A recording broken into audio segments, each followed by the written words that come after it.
നമ്മൾ മലയാളികൾക്ക് ഭീകരാക്രമണങ്ങൾ പലപ്പോഴും വാർത്തകൾ മാത്രമാണ്.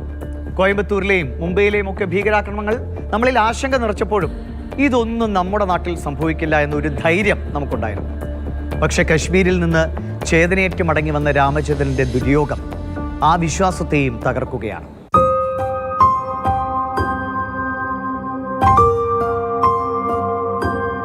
ഇടപ്പള്ളി നീരാഞ്ജനത്തിലെ രാമചന്ദ്രന് യാത്രകളേറെ ഇഷ്ടമായിരുന്നു. ഭാര്യ ഷീലയും മകൾ ആരതിയും 2 പേരക്കുട്ടികളും. രാമചന്ദ്രനൊപ്പം കശ്മീരിനെ അറിയാൻ യാത്രയായ സംഘം.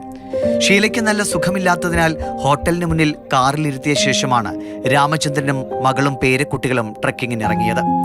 ഭീകരത പടർന്ന നിമിഷം. കലിമ ചൊല്ലാൻ പറയുന്നതും രാമചന്ദ്രനെ വെടിയേൽക്കുന്നതും നിമിഷങ്ങളുടെ മാത്രം വ്യത്യാസത്തിൽ. ഞങ്ങളുടെ അടുത്തേക്ക് വന്നിട്ട് അയാൾ ഒരു വേർഡാണ് ചോദിച്ചത്, ഖലീമ, കൽമ, കലീമ, അങ്ങനെ അത് 2 പ്രാവശ്യമേ ചോദിച്ചുള്ളൂ. അപ്പം നമുക്കറിയില്ല എന്ന് പറഞ്ഞു. അപ്പം തന്നെ അച്ഛനെ ഷൂട്ട് ചെയ്തു എൻ്റെ മുമ്പിൽ വെച്ചപ്പോൾ നമ്മൾ ഇമ്മീഡിയറ്റ്ലി അച്ഛനെ ഹഗ് ചെയ്യും. എൻ്റെ അച്ഛൻ ഇമ്മീഡിയറ്റ്ലി ഡെഡ് ആണെന്ന് എനിക്ക് മനസ്സിലായോ. കുഞ്ഞുങ്ങളെയും കൊണ്ട് എങ്ങനെയൊക്കെയോ താഴത്തെത്തുകയായിരുന്നു ആരതി. ആരും തകർന്നു പോകുന്ന നിമിഷം. അമ്മയെ അറിയിക്കാതിരിക്കാൻ ആരതി ധൈര്യം സംഭരിച്ചു മുന്നോട്ടു നീങ്ങി.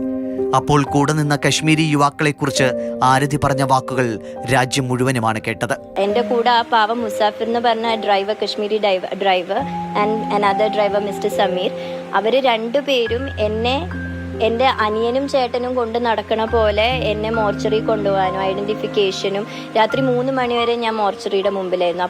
ഇപ്പം ആവില്ല എന്ന് പറഞ്ഞ് പിന്നെ പോയി ഹോട്ടലിൽ പോയി രാവിലെ 6 മണിക്ക് തിരിച്ചു വന്നു. അതിനൊക്കെ ഇയാളിങ്ങനെ ഒരു അനിയത്തിയെ പോലെ കൂടെ നടന്ന്. ഞാൻ പറയുകയാണെങ്കിൽ കശ്മീരിൽ പോയി എനിക്ക് 2 ബ്രദേഴ്സിനെ കിട്ടിയെന്നാണ് ഞാൻ ഇന്നലെ അവരോട് എയർപോർട്ടിൽ വെച്ച് ബൈ പറഞ്ഞപ്പോൾ പറഞ്ഞ. കശ്മീരിനെ സന്തോഷങ്ങളിലേക്ക് മടക്കിക്കൊണ്ടുവരാൻ രാജ്യത്തെ ഓരോ പൗരനെയും പ്രേരിപ്പിക്കുന്നതുകൂടിയായി ആരതിയുടെ വാക്കുകൾ. ഭീകരരുടെ തോക്കിനിരയായി മരിക്കേണ്ടി വന്ന ഓരോ മനുഷ്യരുടേതും ഒരർത്ഥത്തിൽ വീരചരമം തന്നെയാണ്. കാരണം അവർ മരിച്ചു വീണത് ഈ നാടിൻ്റെ അഭിമാനം നെഞ്ചിലേറ്റിയതുകൊണ്ടാണ്. ആ നിരപരാധികളെ ഇല്ലാതാക്കിയത് ഈ രാജ്യത്തെ വെട്ടിനുറുക്കണമെന്ന മോഹം കൊണ്ടിറങ്ങിയവരും.